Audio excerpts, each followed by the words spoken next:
অন্তপুর। সেই গ্রামের মানুষজন নিশ্চিন্তে বসবাস করত। সেই গ্রামের বড় রাস্তার পাশে একটা পুরনো বটগাছে এক ডাইনি বাস করত। পশু পাখি, জীবজন্তু ইত্যাদির রক্ত খাওয়াই ছিল তার একমাত্র কাজ। সে সারাদিন গাছে বসে পাহারা দিত। রাতে যদি কেউ মাঠ থেকে গরু আনতে ভুলে যেত বা কোনো পশু হারিয়ে যেত, তাহলে ডাইনি সে পশুর ঘাড় মটকে রক্ত চুষে খেত। আর খাবার না পেলে সে কোনো গোয়াল ঘরে গিয়ে হানা দিত, আর সেখান থেকে সবচেয়ে মোটাসোটা পশুর রক্ত খেয়ে আবার বটগাছের মাথায় এসে বসতো। যে পশুটা মারা যেত তার গলায় শুধুমাত্র 2টি দাঁতের চিহ্ন পাওয়া যেত। গ্রামবাসীরা ভাবতো হয়তো সাপে কেটেছে। এইভাবে ডাইনিটার দিন কেটে যাচ্ছিল। একদিন ডাইনি বটগাছের উপরে পা ছড়িয়ে বসে আছে। তখন গাছের নিচ দিয়ে একদল বরযাত্রী যাচ্ছিল। বউ গরুর গাড়িতে বসেছিল, আর বরসহ বরযাত্রীরা তার সাথে সাথে যাচ্ছিল। বর ও বউকে অনেক সুন্দর লাগছিল। বটগাছের উপরে বসে ডাইনি সবকিছু লক্ষ্য করলো। তার খুব খারাপ লাগলো। ইস, বর বউকে কত সুন্দর লাগছে। আমি যদি এরকম কারো বউ হতে পারতাম। কিন্তু আমার মতো ডাইনিকে কে বিয়ে করবে? আমি যদি এ চেহারায় কারো সামনে যাই, তাহলে তো সে আমাকে দেখে ভয়ে দৌড়ে পালাবে। না, এ হতে পারে না।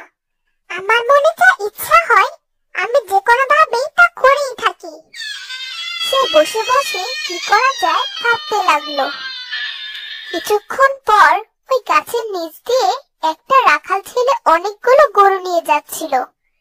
ছেলেটাকে দেখে ডাইনির মনে দুষ্ট বুদ্ধি খেলে গেল। যাক, ভালো একটু ছেলে পাওয়া গেল। ছেলেটাকে দেখে খুব সহজ সরল মনে হচ্ছে। যেমন করেই হোক একে আমার বিয়ে করতেই হবে। তাহলে আমার মনের ইচ্ছাও পূরণ হবে, আর গরুগুলোর রক্ত আমি মজা করে খেতে পারবো।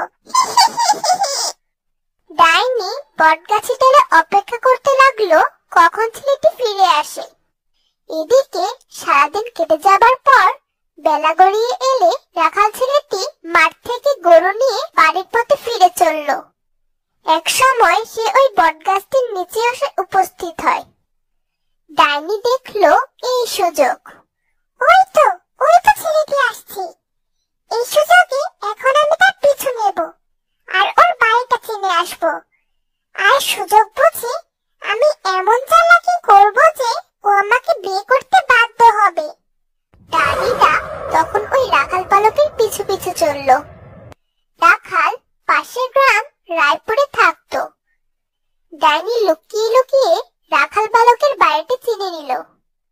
এরপর সে ওই গ্রামের রাস্তার পাশে একটা বটগাছে আশ্রয় নিল। এই তো আমার থাকার মতো আশ্রয় পেয়ে গেছি। এখন থেকে আমি এখানেই থাকবো। কাল যখন ওই রাখাল ছেলেটা গরু নিয়ে এই পথ দিয়ে যাবে, তখন আমি ওর মুখোমুখি হব। পরের দিন একইভাবে রাখাল ছেলে গরু নিয়ে বের হলো। বিকেলে যখন মাঠ থেকে গরু নিয়ে বাড়ির পথে ফিরছিল, তখন ডাইনিটা একটা অপূর্ব সুন্দরী রূপ ধারণ করে বটগাছের নিচে দাঁড়িয়ে কাঁদতে লাগলো। রাখাল ছেলেটা কাছাকাছি এসে তাকে জিজ্ঞেস করলো, কি হয়েছে তোমার? কাঁদছো কেন? আমি পথ হারিয়ে এই গ্রামে চলে এসেছি। এখানে আমার কেউ নেই। তোমার নাম কি, আর কোন গ্রামে তোমার বাস? আমার নাম ইলা। আমার গ্রাম অনেক দূরে। আমার মা বাবা সবাই ঝড়ের কবলে পড়ে মারা গেছে। এখন আমার কেউ নেই। আমাকে দয়া করে তোমার বাসায় আশ্রয় দাও। ঠিক আছে, তাহলে আমার সাথে চলো। আমি তোমাকে আমার মায়ের সাথে পরিচয় করিয়ে দেব। এই বলে রাখাল ছেলেটি ডাইনিকে নিয়ে তার বাড়ি ফিরে এলো। ফিরে এসে সে মেয়েটিকে তার মায়ের সাথে পরিচয় করিয়ে দিল। ডাইনি তখন ছেলেটার মাকে একই কথা বলল এবং খুব করে কাঁদতে লাগলো। ডাইনির কান্না দেখে রাখাল ছেলের মায়ের মন গলে গেল। তোমাকে দেখে তো খুব দুঃখী মনে হচ্ছে। ঠিক আছে, তুমি আমাদের বাড়িতেই থাকো। তোমাকে যদি আমার ছেলের সাথে বিয়ে দেই, তাতে কি তোমার কোনো আপত্তি আছে? না মা, আমার কোনো আপত্তি নেই। আপনারা আমাকে অনেক দয়া করেছেন। পরের দিন ডাইনির সাথে রাখাল ছেলের বিয়ে হয়ে গেল। তার মনের আশা পূরণ হলো। কিন্তু বউ হলে কি হবে? সে তো ছিল একটা ডাইনি। তার তো রক্ত খাওয়ার পিপাসা। তাই বাড়ির সবাই যখন ঘুমিয়ে পড়ে, তখন সে চুপি চুপি উঠে যায় এবং কোনো একটা পশুকে মেরে তার রক্তকে ফিরে আসে। আর কোথাও না পেলে সে নিজেদের গোয়াল ঘরে হানা দেয় এবং রাখালের গরুগুলোকে মেরে তার রক্ত খেয়ে নিত। এভাবে কয়েকদিনের মধ্যে গ্রামের অনেক জায়গায় মৃত পশু দেখতে পাওয়া গেল। প্রত্যেকটা পশুর গলার কাছে ছিল দুটি করে ফুটো, যা দেখে স্পষ্ট বোঝা যেত কেউ তার রক্ত খেয়ে নিয়েছে। জানো মা, আজকেও আমাদের গোয়াল ঘরে একটা গরু মারা পড়েছে। কালকে সুমন কাকাদের গরু মারা পড়েছিল। এভাবে প্রতিদিনই গ্রামে কারো না কারো গরু বা ছাগল মারা পড়ছে। বলিস কি? আগে তো এমনটা ছিল না। আমাদের গায়ে কখনো কারো গরু বা ছাগল এভাবে মারা গিয়েছে বলে তো শুনিনি। হ্যাঁ মা, ঠিকই শুনেছ। সবাই বলা বলি করছে আমাদের গায়ে নাকি ডাইনির উৎপাত হয়েছে। কারণ গরু ছাগল যেভাবে মারা যাচ্ছে তা দেখে সবাই মনে করছে কোনো ডাইনি নিশ্চয়ই গরুগুলোকে ঘাড় মটকে তার রক্ত চুষে খাচ্ছে। সেদিন রতন কাকা দেখেছে পাশের বটগাছে একটা ডাইনি নাকি পা ঝুলিয়ে বসেছিল। এখন সবাই মিলে খুঁজে বের করতে হবে ডাইনিটা কার বাড়িতে উঠেছে। না হলে আমাদের গায়ের একটা পশুও আর জ্যান্ত থাকবে না। রাখালের মা অনেক চালাক ছিল। তার মনে একটা খটকা লাগলো। সে মনে মনে ভাবলো, আচ্ছা, এমন তো নয় যে নতুন বউটা একটা অনাথ মেয়ে হিসেবে আমাদের বাড়ি এসে উঠেছে।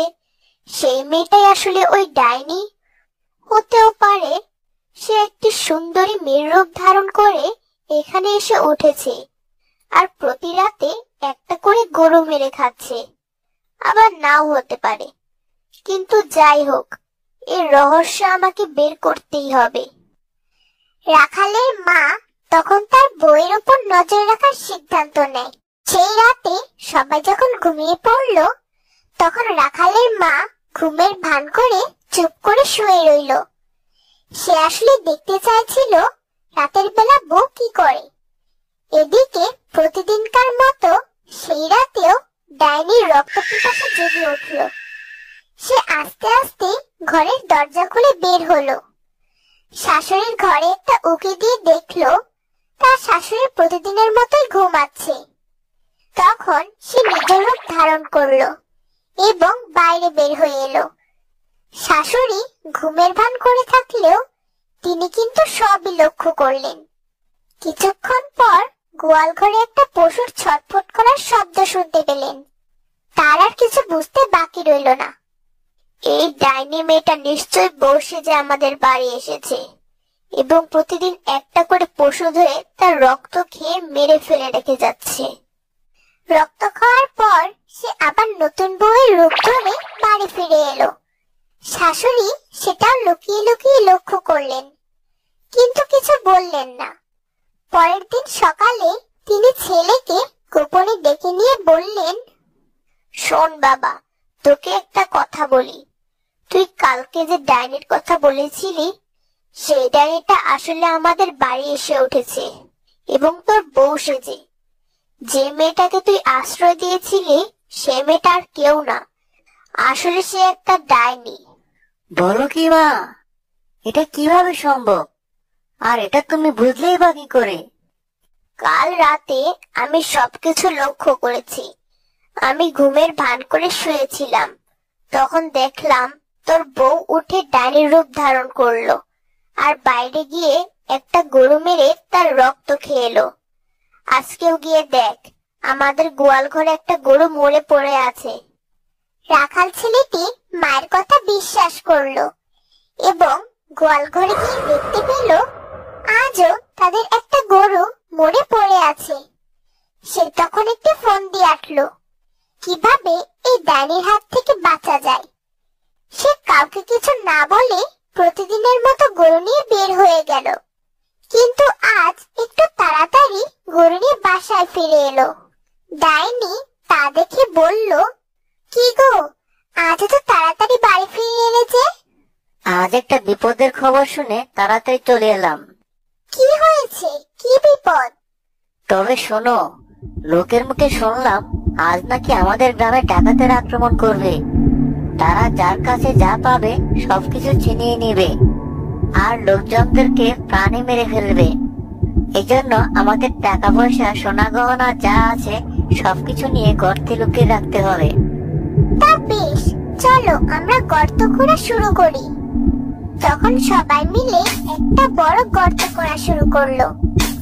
যে মাত্র গর্ত করা শেষ হয়েছে, টাকা পয়সা ধন সম্পদ নিয়ে ডাইনি সবার আগে গর্তে প্রবেশ করলো।